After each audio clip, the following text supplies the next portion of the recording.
1001 1025 வரை 17 முறையும் பல்வேறு இடங்களில் அவன் கொள்ளையடித்தான்.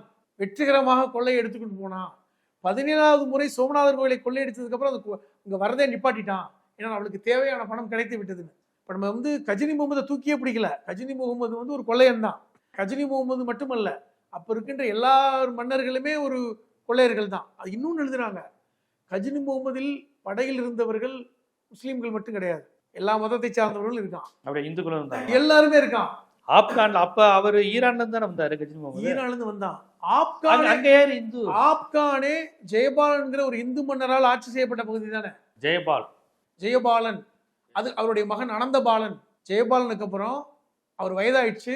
கஜினி முகமது அவரை மன்னிச்சு விட்டான். அல்புரின் எழுதுறார், ஜெயபாலனுக்கும் கஜினி முகமதுக்கும் மிகப்பெரிய சண்டை, தோற்று போயிட்டான். ஜெயபாலன் எனக்கு மன்னிப்பு கிடைக்குமான்னு கேட்கிறாரு. வயதாயிட்டேன்னு சொல்றாரு. நான் மன்னித்துட்டேன், உன்னுடைய மகன் அனந்தபாலன் ஆட்சி பண்ணட்டும்னு பஞ்சாப்ல ஆட்சியை கொடுத்து எனக்கு கப்பம் கட்டு. அப்ப கஜினி முகமது காலம் வரை அனந்தபாலன் கஜினி முகமதுக்கு கப்பம் கட்டினான் என்று அல்புரின் எழுதுறார். இதைத்தான் ரொமிலா தாப்பரும் பதிவு பண்றாங்க.